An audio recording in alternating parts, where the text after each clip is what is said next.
देश दुनिया की सारी बड़ी खबरों के आगे सामने मौजूद दोस्तों चलेंगे। सबसे पहले सबसे बड़ी अपडेट आपको बताएंगे, जहां पर बिहार को लेकर इस वक्त की सबसे बड़ी अपडेट सामने आ रही है। दोस्तों बताएंगे कैसे नीतीश कुमार के मुख्यमंत्री के पोस्ट छोड़ने को लेकर चल रही चर्चाओं के बीच में चिराग पासवान ने दो टूक बोल दिया है कि कहीं नहीं जा रहे नीतीश। बताएंगे कैसे नीतीश कुमार के खिलाफ बीजेपी के लोग माहौल बना रहे हैं, और दूसरी ओर दोस्तों इस्तीफे की चर्चा के बीच में अब नेता नीतीश के समर्थन में भी एकजुट होने लगे हैं। क्या अमित शाह का पूरा गेम प्लान बिहार के अंदर पूरी तरीके से धुलने वाला है? बताएंगे डिटेल में क्या है पूरा मामला। दोस्तों असदुद्दीन ओवैसी की पार्टी आरजेडी के साथ मिलकर काम करने को हो गई है तैयार। बताएंगे किन शर्तों के साथ में आकर खड़े हो रहे हैं। और महाराष्ट्र में राहुल गांधी और कांग्रेस पार्टी आला कमान का जैसे ही गया फोन, वैसे ही वरिष्ठ नेता को राज्यसभा चुनाव के लिए पूरी तरीके से डंके की चोट पर कांग्रेस पार्टी सपोर्ट करने लगी। और इसी के साथ में एक एक करके चलेंगे आज की सारी बड़ी अपडेट। दोस्तों सारी बड़ी जानकारी अब तक पहुंचाएंगे, लेकिन उससे पहले अगर आप भी मानते हैं कि नीतीश कुमार बिहार से कहीं नहीं जाने वाले हैं और एक बार फिर से अमित शाह को बिहार राजनीतिक गच्चा देने वाला है, तो इस वीडियो को लाइक करके लाल बटन दबाकर चैनल को सब्सक्राइब करके बेल आइकन दबाकर कमेंट बॉक्स में अपनी राय जरूर लिखकर बताएगा। चलते हैं सबसे पहले सबसे बड़ी ब्रेकिंग न्यूज अपडेट की तरफ, जहां पर होली का कार्यक्रम पूरे देश भर के अंदर चल रहा था दोस्तों, लेकिन इस बीच जो बड़ी अपडेट सामने आती है वो बिहार से आती है। ऐसा बताया जाता है कि होली के कार्यक्रम के बीच में बिहार के अंदर नीतीश कुमार पिछले 24 घंटे से कोई बयान नहीं दे रहे, कहीं दूर दूर तक दिखाई नहीं दे रहे। दोस्तों लोगों को लगा कि वो होली मिलन के कार्यक्रम में नजर आ रहे होंगे, लेकिन बाद में पता चलता है कि नीतीश कुमार पिछले 24 घंटे से दिखाई नहीं दे रहे। फिर चर्चा ये चलती है कि जनता दल यूनाइटेड के बड़े नेताओं को नीतीश कुमार ने अपने घर पर मिलने के लिए बुलाया है, और सुबह से लेकर शाम तक लगातार एक के बाद एक ताबड़तोड़ बैठकें चलती रही दोस्तों। और इन बैठकों के बीच में राज्यसभा के उम्मीदवार को लेकर चर्चा चल रही थी, इसमें कोई दो राय नहीं है। लेकिन एक बात जो मीडिया में फैलाई गई दोस्तों वो ये कि नीतीश कुमार मुख्यमंत्री के पोस्ट से इस्तीफा देने जा रहे हैं, और आज 5 मार्च को नीतीश कुमार राज्यसभा के सीट पर अपना नामांकन दाखिल करेंगे। दोस्तों जैसे ही ये जानकारी मिली, वैसे ही अब इस पूरे मामले को लेकर नीतीश कुमार के खिलाफ बीजेपी के खेल को लोग समझने लगे हैं, और अमित शाह कहीं ना कहीं कोशिश कर रहे हैं कि अपने नेता को बिहार का मुख्यमंत्री बनाया जाए और नीतीश कुमार पर दबाव बनाकर नीतीश कुमार को केंद्र की राजनीति में लाकर साइडलाइन कर दिया जाए। और चिराग पासवान जिनकी पूरी राजनीति ही नीतीश कुमार के खिलाफ है दोस्तों, और भारतीय जनता पार्टी के साथ मिलकर इसलिए चुनाव लड़ते हैं ताकि नीतीश कुमार कभी भी अपने दम पर बहुमत हासिल ना कर सके। और अब केंद्रीय मंत्री लोक जनशक्ति पार्टी के नेता चिराग पासवान को जब यह जानकारी मीडिया से मिलने लगी दोस्तों कि नीतीश कुमार को बिहार के मुख्यमंत्री के पोस्ट से हटाया जा रहा है और बीजेपी का कोई मुख्यमंत्री बनेगा, तो नीतीश कुमार के खिलाफ जो राजनीति लोक जनशक्ति पार्टी एलजेपी करती है दोस्तों उसकी पूरी राजनीति खत्म हो जाएगी। और यही बड़ा कारण है कि चिराग पासवान ने इस मामले को लेकर दो टूक कहा है कि नीतीश कुमार कहीं राज्यसभा नहीं जा रहे। उन्होंने कहा कि ऐसी कोई चर्चा नहीं है, ऐसी कोई स्थिति नहीं है। चिराग पासवान का कहना है कि नीतीश कुमार अनुभवी नेता है, मेरी सरकार बिहार में चल रही है और मजबूत सरकार चल रही है, उनके नेतृत्व में हमारी सरकार चल रही है और लगातार आगे चलती रहेगी। कुल मिलाकर दोस्तों एनडीए गठबंधन का एक बड़ा हिस्सा है चिराग पासवान, और अगर नीतीश कुमार को हटाया जा रहा है तो इसकी सूचना तो उनको दी गई होगी, और वो डंके की चोट पर बोल रहे हैं कि नीतीश कुमार कहीं नहीं जाएंगे। इसका सीधा मतलब यह है कि चिराग पासवान को समझ में आ चुका है कि बिहार की राजनीति में भारतीय जनता पार्टी चिराग पासवान को भी पूरी तरीके से अनुपयोगी बना देगी। दोस्तों अगर बीजेपी का गलती से भी मुख्यमंत्री बन गया तो चिराग पासवान को कोई नहीं पूछेगा, और चिराग पासवान अपनी टूटती हुई पार्टी भी नहीं बचा पाएंगे। यही बड़ा कारण है कि चिराग पासवान खुलकर इस मामले पर विरोध करते हुए नजर आने लगे हैं। यानी अमित शाह को लग रहा होगा कि बिहार में वो आराम से सरकार बदल देंगे, लेकिन अमित शाह के खिलाफ जनता दल यूनाइटेड से लेकर अपने सहयोगी चिराग पासवान की पार्टी भी आकर खड़ी होने लगी है। अगर आप भी मानते हैं कि बिहार में नीतीश कुमार को हटा देना अमित शाह के बस की बात नहीं है और अमित शाह यहाँ भी फेल होंगे, तो अपनी राय जरूर लिखकर बताएगा दोस्तों। लेकिन आरजेडी और एआईएमआईएम ने अपना गेम प्लान चलना शुरू कर दिया है। जो अपडेट है दोस्तों वो ये कि तेजस्वी यादव ने खुद से एआईएमआईएम के नेताओं से मुलाकात की थी और उनसे राज्यसभा के सीट को लेकर समर्थन मांगा था दोस्तों। इस पर एआईएमआईएम ने कहा था कि हम अपना उम्मीदवार उतारेंगे और विपक्ष को हमको सपोर्ट करना चाहिए, आरजेडी हमको सपोर्ट करे। एमआईएम अपना विधायक राज्यसभा का चुनाव जिताकर यहां से भेजेगा, यानी राज्यसभा का चुनाव एमआईएम का उम्मीदवार जीतकर जाएगा और विपक्ष को सपोर्ट करना चाहिए। यानी दोस्तों एमआईएम खुद का उम्मीदवार उतारने की बातें कर रहा था, लेकिन जैसे ही हवा में ये खबरें तैरने लगी कि नीतीश कुमार अब प्रदेश के मुख्यमंत्री नहीं रहेंगे, एआईएमआईएम ने राष्ट्रीय जनता दल के साथ में आने का फैसला लिया है दोस्तों। आरजेडी से एआईएमआईएम ने अपनी शर्तों में काफी बदलाव किए हैं और काफी आसान शर्त रखकर आरजेडी से जुड़ने के लिए बोला है दोस्तों। राष्ट्रीय जनता दल से एमआईएम ने बोला कि हम केवल एक शर्त, दो शर्त चाहते हैं। पहला यह है कि हम चाहते हैं कि आप हमको गठबंधन में शामिल करिए, ऑफिशियल तौर पर बताइए कि आरजेडी और एमआईएम का गठबंधन हो गया है। दूसरा ये कि गठबंधन के अंदर जो हिस्सेदारी होगी वो एमआईएम को भी दी जाएगी, यानी आसान शर्तें रख दी गई है। इसका सीधा मतलब यह है कि अभी जो बिहार के राजनीतिक सरगर्मियां देखने को मिल रही है दोस्तों, एमआईएम पूरे मामले पर कहीं ना कहीं आरजेडी को सपोर्ट करते हुए नजर नजर आ रही है, यानी महागठबंधन पूरी तरीके से एकजुट रहेगा, तभी नीतीश कुमार के पास भी विकल्प होगा कि वो बीजेपी से इतर अगर कोई और रास्ता देखना चाहे तो उनके पास मौजूद रहे। और ऐसे में अगर एमआईएम जो लगभग तय हो चुका है कि वो आरजेडी गठबंधन के साथ जुड़ेंगे, महागठबंधन के साथ जुड़ेंगे, तो आंकड़ा 40 तक पहुंच रहा है विपक्ष का दोस्तों। और ऐसे में नीतीश कुमार के पास 85 विधायकों का समर्थन है और 85-40 दोनों मिलाकर 125 का आंकड़ा बन जाता है। जीतन राम मांझी प्लस सपोर्ट में आकर खड़े हो जाएंगे तो आराम से 130 प्लस सीटों के साथ में नीतीश कुमार अपनी सरकार एक बार फिर से बना सकते हैं, मुख्यमंत्री बने रह सकते हैं। अगर आप भी मानते हैं कि अमित शाह को अगर लग रहा होगा कि वो इस बार दबाव बनाकर नीतीश कुमार को झुका लेंगे, तो इस बार भी नीतीश कुमार के पास दूसरा रास्ता मौजूद है। और आज पूरे दिन जबरदस्त संघर्ष के बीच में पता चलेगा दोस्तों कि आखिर किस ओर ये पूरा मामला जाता है। आप लोगों की क्या राय है? अगर आप भी मानते हैं कि नीतीश कुमार कभी अमित शाह और बीजेपी की राजनीति में फंसने वाले नेताओं में से एक नहीं है, तो अपनी राय जरूर लिखकर बताएगा। जरूर मीडिया में चर्चाएं करवाई नहीं जा रही है, यानी केवल सहयोग नहीं है बल्कि एक जीता जागता प्रयोग है, तो अपनी राय जरूर लिखकर बताएगा। साथ साथ चलते हैं एक और बिग न्यूज अपडेट की तरफ दोस्तों, जिसमें कि राज्यसभा के महाराष्ट्र के चुनाव में किसको मैदान में उतारा जाए, इस बात को लेकर जमकर चर्चा चल रही थी। लेकिन कांग्रेस पार्टी के शीर्ष नेतृत्व की ओर से जैसे ही फोन घुमाया गया, सारा मामला सॉल्व हो गया दोस्तों। हुआ ये कि बीजेपी ने बुधवार को राज्यसभा की सीटों को लेकर 4 उम्मीदवारों के नाम की घोषणा कर दी है। इसके बाद विपक्षी पार्टी भी जल्द अपने उम्मीदवारों के नाम की घोषणा कर सकती है दोस्तों। जो अपडेट है वो ये कि 7 सीटों में से 6 पर महायुति यानी बीजेपी गठबंधन को जीत मिलेगी, महाविकास अघाड़ी गठबंधन को केवल 1 सीट मिल रही है। और ऐसे में 1 सीट भी किसके खाते में जाएगी, इस बात को लेकर जमकर सोच विचार किया जा रहा था। एक और एनसीपी एसपी यानी शरद पवार की पार्टी चाह रही थी कि शरद पवार को महाविकास अघाड़ी गठबंधन का उम्मीदवार बनाया जाए, तो कांग्रेस पार्टी खुद की दावेदारी कर रही थी और शिवसेना यूबीटी के भी अपने दावेदारी थे दोस्तों। ऐसे में आखिरकार काफी बातचीत करने के बाद यह तय किया गया कि एनसीपी एसपी के नेता शरद पवार को ही आगे किया जाएगा। और कांग्रेस पार्टी के नेता राहुल गांधी और वरिष्ठ नेताओं ने पार्टी के चार्ज से फोन पर बात किया और उनसे कहा कि आप संपर्क करिए महाराष्ट्र के अंदर और महाराष्ट्र में संपर्क करके नेताओं को बता दीजिए कि हम लोग चाहते हैं, कांग्रेस चाहती है कि उम्मीदवार के तौर पर हम लोग एनसीपी एसपी का सपोर्ट करें। कांग्रेस पार्टी ने राज्यसभा चुनाव में महाराष्ट्र से महाविकास अघाड़ी उम्मीदवार के तौर पर शरद पवार के समर्थन की बात की घोषणा की है दोस्तों। ऐसे में शरद पवार अगले राज्यसभा के मेंबर बनकर महाराष्ट्र से आ रहे हैं, यानी जो 7वीं सीट है वो महाविकास अघाड़ी गठबंधन के खाते में गई है और शरद पवार उससे आराम से जीत कर आ रहे हैं। इस मामले को लेकर शरद पवार की बेटी और सांसद सुप्रिया सुले ने कहा कि वो पूरी तरीके से कांग्रेस पार्टी के नेता राहुल गांधी और उद्धव ठाकरे का अभिवादन करना चाहती है कि दोनों ने शरद पवार जी को आगे करके उनको राज्यसभा का चुनाव जीतने का मौका दिया है, राज्यसभा का मेंबर बनने का मौका दिया है। आप लोग को क्या लगता है दोस्तों, लिखकर जरूर बताएगा। और बीजेपी में कई तरीके के नेताओं के अंदर आपस में खींचतान शुरू हो चुकी है दोस्तों। बिहार को लेकर एक और बड़ी अपडेट ये आती है कि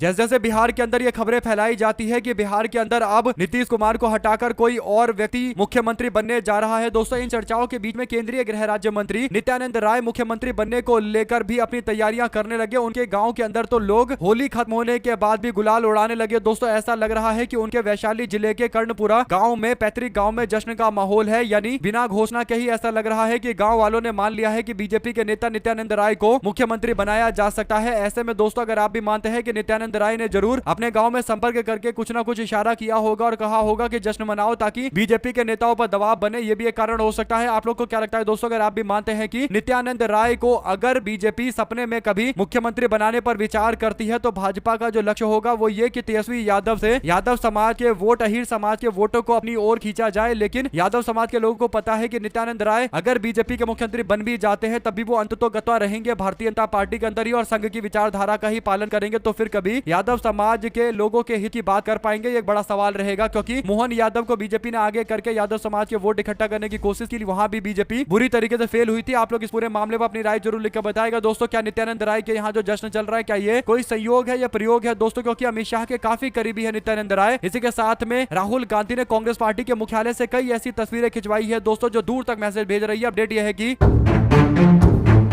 कांग्रेस पार्टी के दफ्तर पहुंचे थे राहुल गांधी दोस्तों और इस दौरान पार्टी के कार्यकर्ता राहुल गांधी का इंतजार कर रहे थे और इंतजार करते राहुल गांधी के कार्यकर्ताओं से मिलकर राहुल गांधी ने उन सभी को होली की बहुत बहुत बधाई दी है दोस्तों। इस दौरान राहुल गांधी कहते हैं कि हम लोग हंसी खुशी से होली मनाए, पूरे देश भर के अंदर लोग होली मना रहे, सबको राहुल गांधी ने शुभकामनाएं दी है दोस्तों। इस दौरान सचिन पायलट और राहुल गांधी के गले लगती हुई तस्वीरें सोशल मीडिया पर काफी लोगों ने शेयर की है और कहा है कि दोनों नेताओं के बीच में जो मित्रता है ये अलग ही लेवल की है और दोनों नेता पहली बार इस तरीके से गले मिलते हुए ऑन कैमरा सबके सामने दिखाई दिए हैं दोस्तों। ऐसे में अगर आप भी मानते हैं कि कांग्रेस पार्टी के नेता और राष्ट्रीय अध्यक्ष मल्लिकार्जुन खड़गे के बाद अगर कांग्रेस पार्टी को किसी को राष्ट्रीय अध्यक्ष बनाना चाहिए तो सचिन पायलट को राष्ट्रीय अध्यक्ष बनाना चाहिए। तब होगा असली गेम, जब कांग्रेस पार्टी में युवाओं का दबदबा होगा और जब युवा आगे आएंगे तो फिर कांग्रेस पार्टी देश के अंदर अलग तरीके का इतिहास बनाएगी। तो लिखकर जरूर बताएगा दोस्तों। चलते हैं एक और बिग न्यूज अपडेट की तरफ, जहां पर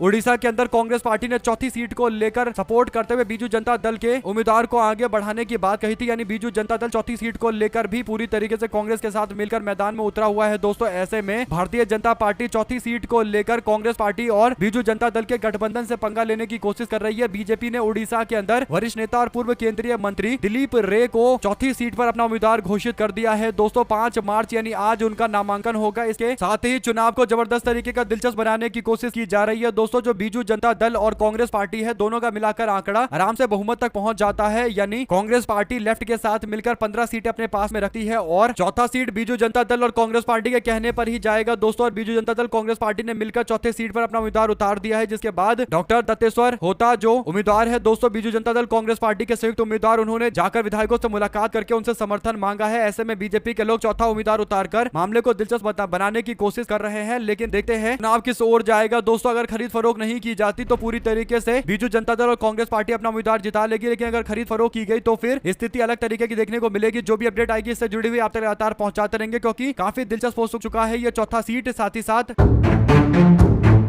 अब दोस्तों अंतरराष्ट्रीय खबरों की तरफ चलते हैं। यानी इंटरनेशनल खबरों में क्या कुछ चल रहा है। ईरान और इजराइल के बीच में चल रहे जबरदस्त घमासान के बीच में अब अलग अलग देशों के नेताओं के द्वारा अलग अलग तरीके की प्रतिक्रियाएं सामने आनी शुरू हो गई है, रिएक्शन आने शुरू हो गए हैं। रूस के राष्ट्रपति व्लादिमीर पुतिन ने एक बड़ा बयान दिया है दोस्तों। मीडिया से बात करते हुए व्लादिमीर पुतिन कहते हैं कि रूस इस बात को लेकर विचार कर रहा है। यानी हम लोग सोच रहे हैं कि हम जो यूरोप के देश हैं, चाहे वो ब्रिटेन हो, इंग्लैंड हो, नेदरलैंड हो, फ्रांस हो, जर्मनी हो, इन सभी देशों के अंदर जो हमारा गैस जाता है, यानी जो गैस का सप्लाई पूरे यूरोप के अंदर रूस का होता है, उसको हम बंद करें। जैसे ही हम गैस का सप्लाई यूरोप के अंदर बंद करेंगे उसके बाद हमारे पास सबसे बड़ी चुनौती होगी कि नया मार्केट ढूंढना। उन्होंने कहा कि हम नया मार्केट एशिया में ढूंढेंगे, एशिया के देशों को बेचेंगे। यानी हो सकता है कि चाइना और आसपास के देशों के अंदर रूस अपने गैस के सप्लाई को बढ़ाए दोस्तों। अगर ऐसा किया जाएगा तो यूरोप के अंदर एनर्जी का यानी गैस की सिक्योरिटी खत्म हो जाएगी दोस्तों। लोगों को खाना बनाने के लिए गैस की जरूरत पड़ती है और बहुत सारी चीजें गैसों से होता है दोस्तों। बड़ी बड़ी कंपनियां गैस से ही चलती है। तो ऐसे में अगर रूस का गैस यूरोप में जाना बंद हो जाएगा तो एनर्जी को लेकर यानी ऊर्जा से जुड़े हुए क्राइसिस देखने को मिलेगा दोस्तों। यानी आपदा आ जाएगी और अगर ये आपदा आई तो फिर पूरी दुनिया के अंदर और बड़ा भीषण युद्ध देखने को मिल सकता है और ये मामला काफी गंभीर है। ऐसे में रूस के राष्ट्रपति व्लादिमीर पुतिन के इस बयान के बाद और ज्यादा घमासान मचेगा दोस्तों, क्योंकि एक और ईरान ने स्ट्रेट ऑफ हॉर्मुज को बंद कर दिया है। यानी जहां से दुनिया का लगभग 50% का तेल गैस जाता है, वो एरिया ईरान ने बंद कर दिया है। और अगर रूस भी यूरोप को गैस देने से मना कर देगा तो पूरी तरीके से खेला हो जाएगा यूरोप के साथ में और यूरोप वाले इतने दबाव में आएंगे तो फिर अमेरिका और यूरोप के बीच में तनाव और ज्यादा बढ़ेगा। कुल मिलाकर दोस्तों दुनिया अभी और ज्यादा अशांत होती हुई नजर आ रही है। ऐसे में रूस के राष्ट्रपति व्लादिमीर पुतिन के बयान पर आप लोग क्या कहना चाहते हैं, लिख के जरूर बताएगा। चलते हैं एक और अपडेट की तरफ दोस्तों, जिसमें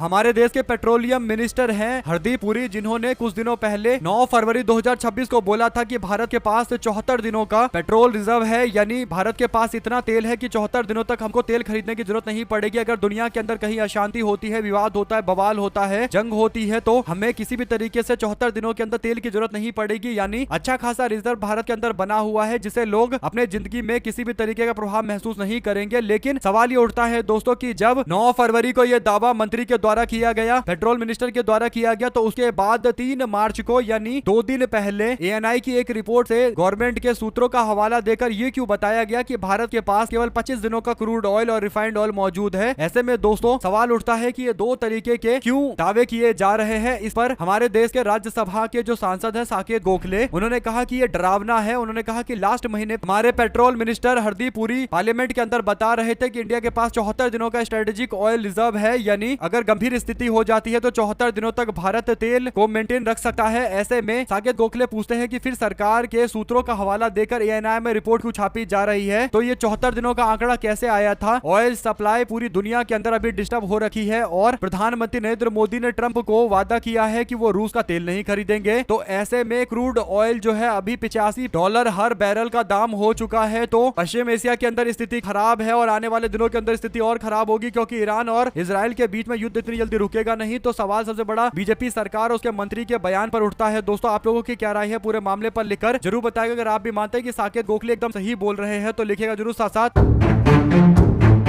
पश्चिम के देशों का एक बहुत बड़ा संगठन है दोस्तों नाटो संगठन, यानी नॉर्थ अटलांटिक ट्रीटी ऑर्गेनाइजेशन। और नाटो संगठन में 32 देश हैं दोस्तों जो अमेरिका के इशारे पर अमूमन चलते हैं, लेकिन इन देशों में एक देश स्पेन है जिसने साफ तौर पर अमेरिका के इशारे पर काम करने से मना कर दिया। स्पेन के प्रधानमंत्री पेड्रो सैंजेस ने एक बड़ा बयान दिया दोस्तों। उन्होंने कहा कि यूरोप और स्पेन बुरी स्थिति में है और 2003 के अंदर भी हमारे इररिस्पॉन्सिबल लोगों ने हमको युद्ध के अंदर घुसा दिया था, जिस कारण से हमको तबाही झेलनी पड़ी थी। अब हम अमेरिका के रास्ते पर नहीं चलेंगे, यानी अमेरिका को ईरान में किए जा रहे युद्ध में सपोर्ट नहीं किया जाएगा। यानी नाटो का मेंबर होने के बावजूद स्पेन डंके की चोट पर खड़ा होकर बोल रहा है कि वो अमेरिका के कहे पर किसी देश में जाकर युद्ध नहीं लड़ेगा। इस पूरे मामले पर दोस्तों यूट्यूबर ध्रुव राठी ने जो बात कही है काफी अच्छी बात कही है। ध्रुव राठी कहते हैं कि स्पेन नाटो का मेंबर है और प्रधानमंत्री उसके खुलकर कह रहे हैं कि वो अमेरिका के रास्ते पर नहीं चलेगा, वो न्यूट्रल होकर काम करेगा, यानी निष्पक्ष होकर काम करेगा। वो ईरान के खिलाफ अमेरिका के कहने पर नहीं जाएगा। इसे पता चलता है कि अगर कोई मेंबर अमेरिका के छत्र छाया में बनाया गया जो संगठन नाटो है उसका भी हिस्सा है, इसके बावजूद अगर उसमें कलेजा है और लड़ने की अपने देश की जनता को लेकर परवाह है तो वो अमेरिका से भी भिड़ सकता है। कहीं ना कहीं एक मैसेज भी है दोस्तों। आप लोग जानते हैं कि किस नेता के लिए मैसेज है जो पूरी तरीके से अमेरिका के सामने नतमस्तक हो चुका है। ऐसे में दोस्तों स्पेन एक ऐसा देश है जो नाटो का मेंबर है, इसके बावजूद अमेरिका से बैर कर रहा है। अमेरिका को साफ तौर पर बोल रहा है कि हम अपने हिसाब से चलेंगे, तुम्हारे कहने पर कहीं युद्ध में नहीं घुसेंगे, अपनी बर्बादी के परवाने खुसे तुम्हारे कहने पर नहीं लिखेंगे। और ये बड़ी बात इसलिए है दोस्तों क्योंकि नाटो में रहकर कह सकते हैं कि पानी में रहकर मगरमच्छ से बैर करने वाली बात है। इसके बावजूद स्पेन के प्रधानमंत्री डंके की चोट पर बोल रहे हैं कि वो अपनी जनता के समर्थन में खड़े हैं, उनके जनता के हित में यह है कि उनका देश युद्ध में ना घुसे और वो इस बात पर पूरी तरीके से अड़िग है। और स्पेन की जनता भी डंके की चोट पर बोल रही है कि अमेरिका कौन होता है हमको बताने वाला। ऐसे में अगर आप भी मानते हैं कि बात एकदम सही है दोस्तों, देश की जनता को सरकार के साथ में खड़ा होना चाहिए और सरकार को हिम्मत दिखाना चाहिए। अगर कोई भारत पर दबाव बनाए या दुनिया के किसी देश पर दबाव बनाए तो उसको खुलकर बोलना चाहिए कि उसकी जनता के खिलाफ जो भी है उसमें वो कभी शामिल नहीं होंगे, चाहे इसके लिए दबाए, जो करना है करे, जितना मर्जी टैरिफ लगाना है लगाए। जब देश की जनता साथ में सरकार के खड़ी होती है और जब सरकार में हिम्मत होता है तो फिर दुनिया की कोई ताकत उस देश को नहीं रोक सकती। और ईरान भी कहीं ना कहीं अमेरिका को बता ही रहा है कि अमेरिका के कहने से अब दुनिया नहीं चलेगी, दुनिया अलग रास्ते बना रही है, अब दुनिया बदलती जा रही है। एक पावर वाला दुनिया नहीं रहा है, अब मल्टीपल पावर सेंटर बन चुके हैं, मल्टीपल ताकतें बन चुकी है। आप लोगों की क्या राय है दोस्तों लिखकर जरूर बताएगा। ज्यादा से ज्यादा वीडियो को शेयर कीजिएगा। चलते हैं एक और अपडेट की तरफ जिसमें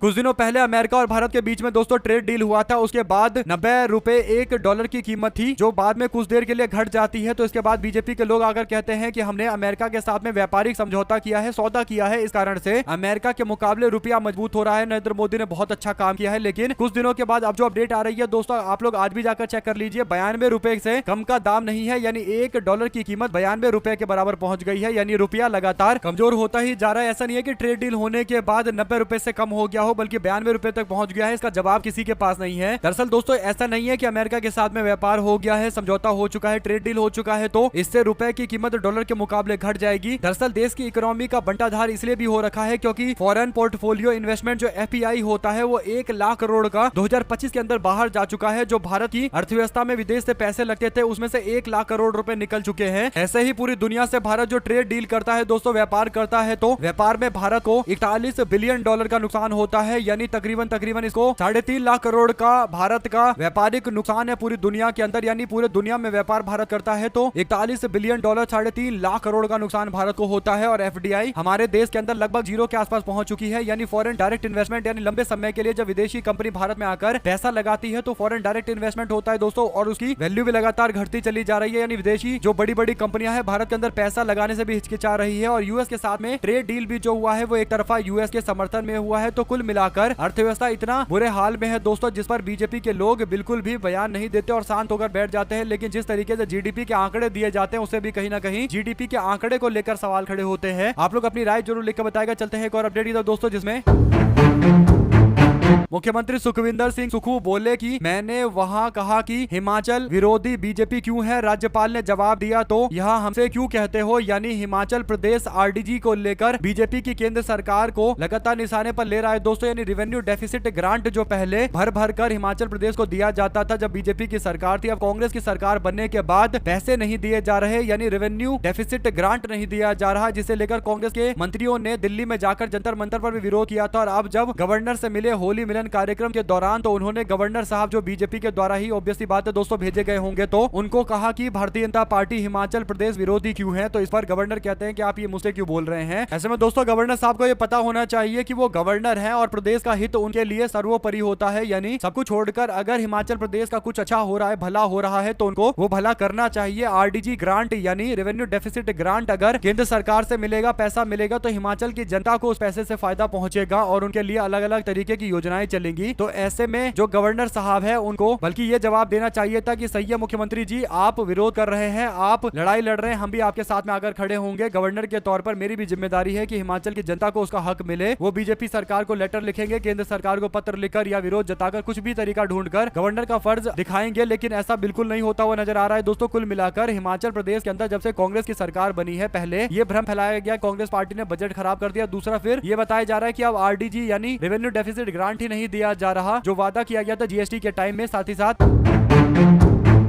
सोनिया गांधी जी ने एक लेख लिखा है दोस्तों हिंदी में। उन्होंने जनसत्ता में लिखे लेख में कहा कि ईरान संकट पर क्यों चुप है बीजेपी की सरकार, क्या हम अपनी विदेश नीति की आत्मा को खो चुके हैं। सोनिया गांधी ने कहा कि आज ईरान के संदर्भ में भारत संप्रभुता के प्रश्न पर मुखर नहीं दिखता है। जो वैश्विक दक्षिण यानी जो ग्लोबल साउथ है उसके अन्य देश क्षेत्रीय अखंडता की रक्षा के लिए भारत पर क्यों विश्वास करेंगे। यानी भारत को अगर दक्षिण के देशों का नेता बनना है या फिर का लीडर बनना है तो फिर भारत को ऐसे मामले पर डंके की चोट पर बोलना पड़ेगा। ऐसे में दोस्तों ईरान भी ग्लोबल साउथ की कंट्री है, देश है, और भारत भी ग्लोबल साउथ के देश है। तो ऐसे में इजराइल, अमेरिका और जो पश्चिम के देश हैं दोस्तों वो दक्षिण के देशों पर कहीं ना कहीं कब्जा करने की कोशिश करते हैं। जब मन करता है हमला कर देते हैं, जब मन करता है सरकार को डिस्टर्ब कर देते हैं। तो ऐसे में अगर टॉप लीडरशिप की इस तरीके से हत्या की जाएगी तो भारत को उस पर स्टैंड लेना चाहिए, डंके की चोट पर बोलना चाहिए। अगर भारत इस पूरे मामले पर बोलेगा तो जितने भी दक्षिण के देश हैं वो भारत को अपने लीडर के तौर पर देखेंगे और कहीं ना कहीं भारत का सम्मान भी इससे बढ़ेगा। कांग्रेस पार्टी ने दक्षिण के देशों के साथ में भारत के संबंध को मजबूत करने की बात कही है। इस पर प्रधानमंत्री को ज्ञान देते हुए सोनिया गांधी ने बताया है कि विदेश नीति में हमको कुछ मूल्यों को लेकर, कुछ सिद्धांतों को लेकर खुलकर मुखर होना पड़ता है, तब जाकर सबको फायदा मिलता है। आप लोग की क्या राय है दोस्तों, लिखकर जरूर आएगा। हमारे साथ लगातार जुड़े दोस्तों का बहुत बहुत धन्यवाद। आप लोग देख रहे थे आपका चैनल जय हिंद जय भारत। ज्यादा से ज्यादा वीडियो को शेयर कीजिए।